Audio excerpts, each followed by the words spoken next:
గురుకులాల పట్ల ప్రభుత్వ నిర్లక్ష్యం నిర్బంధాలకు సంబంధించి మనకు మరింత సమాచారం కరీంనగర్ నుంచి మా ప్రతినిధి వేణు మనకి లైవ్ లో అందిస్తారు. వేణు, రాష్ట్రంలో పరిస్థితి ఎట్లా ఉంది అంటే ప్రభుత్వం ప్రజలను వేధిస్తుంది, ప్రజలు ప్రతిపక్షాన్ని ఆశ్రయిస్తున్నారు, మాకు న్యాయం చేయండి, మా పోరాటం చేస్తాము, మాకు సపోర్ట్ చేయండి అని మాట్లాడుతున్న సిచ్యువేషన్ కనిపిస్తుంది. ఒకవైపు పరిస్థితి వాస్తవానికి ఇట్లా ఉంటే మరోవైపు ప్రభుత్వం ఏం చేస్తుంది, ఏ సమస్య వచ్చినా కూడా ప్రతిపక్షం మీద నెట్టే ప్రయత్నమే చేస్తుంది. అధికారంలోకి వచ్చిన దగ్గర నుంచి కూడా ఏదున్నా కూడా ప్రతిపక్షం మీదనే గత ప్రభుత్వం మీద నింద మోపి కాలం వెళ్లిదీసే ప్రయత్నం చేస్తుంది. కానీ ప్రజలు వాటిని నమ్మే సిచ్యువేషన్ లో అయితే లేనట్టుగానే విషయం క్లియర్ గా కనిపిస్తుంది. ఎందుకంటే సమస్య వచ్చినప్పుడు వాళ్ళు ఎక్కడికి వస్తున్నారు అని అంటే ప్రతిపక్షాన్ని ఆశ్రయిస్తున్నారు. అంటే ఈ సందర్భంలో కూడా ఇంతకాలం గడిచిన తర్వాత కూడా ప్రభుత్వం ఇదే టాక్టిక్స్ ని ప్రయోగిస్తే ఏ సమస్య వచ్చినా మాకు సంబంధం లేదు అనుకుని చేతులు దులుపుకున్నట్టుగా వ్యవహరిస్తుంటే, బాధ్యత రాహిత్యంగా వ్యవహరిస్తుంటే ప్రజలు దీన్ని ఎట్లా తీసుకునే అవకాశం కనిపిస్తుంది ఈ సిచ్యువేషన్ లో?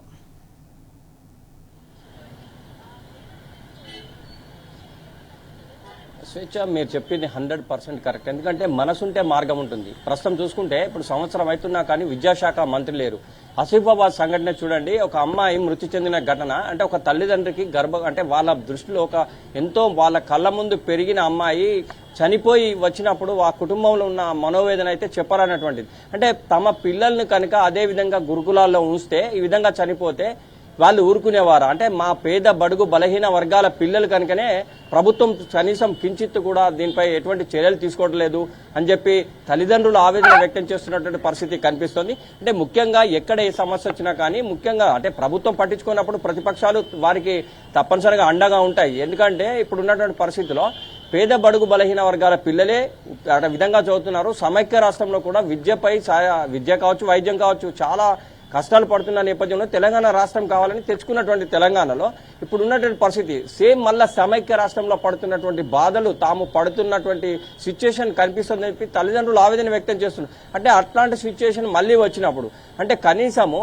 విద్యార్థులు ఎంతో అంటే భవిష్యత్తులో తమ పిల్లలు ఎంతో ఎదుగుదల ఉంటారు, ఉన్నత స్థానంలో ఉంటారని, ఇంకోవైపు చూసుకుంటే గురుకులాల్లో వారికి సీట్ వచ్చిందంటే తల్లిదండ్రుల సంతోషం అవధులు లేకుండా ఉంటుంది. కానీ ఈరోజు గురుకులాల్లో వచ్చిందంటే కూడా కొద్దిగా వెనక ముందు అవుతున్నటువంటి పరిస్థితి.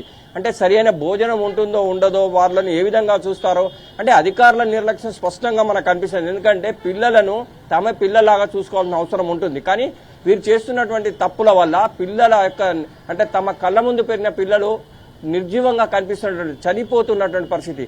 అంటే ఆహారం కల్తీ, మరోవైపు చూసుకుంటే చారు విషయానికి వస్తే కూడా నీళ్ల చారు, అన్నం సరిగా పెట్టకపోవడం, మరోవైపు సరైనటువంటి మౌలిక వసతులు లేకపోవడం, ఇవన్నీ ఉన్న నేపథ్యంలో ఈ పిల్లల యొక్క భవిష్యత్తు ఏమవుతుందని చెప్పి తల్లిదండ్రులు కూడా పెద్ద ఎత్తున ఆవేదన వ్యక్తం చేస్తున్నటువంటి పరిస్థితి మనకు కనిపిస్తుంది.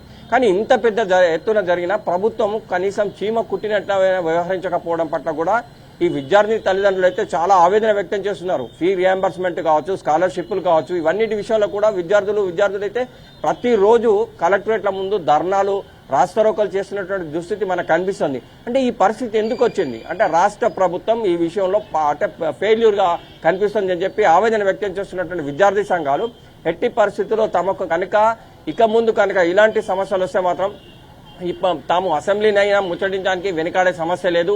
ఎందుకంటే తమకు కనీస వసతులు కల్పించడం లేదు.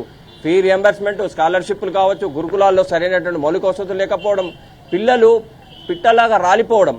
అంటే తాము ఎంతో భవిష్యత్తులో తమ పిల్లలు తమను సాస్తారని, తమకు కళ్ళ ముందు వాళ్ళు చదువుకొని ఏదో ఉన్నత స్థానంలో ఉంటారని తాము కన్న కళలన్నీ కూడా కళ్ళలుగా మారినటువంటి పరిస్థితుల్లో విద్యార్థుల తల్లిదండ్రులు అయితే వారి ఆవేదన అంతే లేదని చెప్పొచ్చు. స్వేచ్ఛ, ఏదేమైనా కానీ ఇప్పటికైనా ప్రభుత్వం దీనిపై దూరదృష్టితో ఆలోచించాల్సిన అవసరం ఎంతైనా ఉంది. లేకుంటే మాత్రం పిల్లలు గురుకులాల్లో చదవాలంటేనే జంకే పరిస్థితి వస్తుంది. పోలీసు వలయంలో గురుకులాలు ఉండడం ఏంటి అని చెప్పి కూడా ఇప్పుడు ఉన్నటువంటి మేధావర్గం ప్రశ్నిస్తుంది. అంటే గురుకులాల్లో కనీస సమస్యలు ఉన్నాయా, ఎటువంటి సమస్యలు ఉన్నాయి అని కనుక్కుంటానికి వెళ్ళిన వాళ్ళని కూడా అరెస్ట్ చేయడం ఎంతవరకు సమంజసం?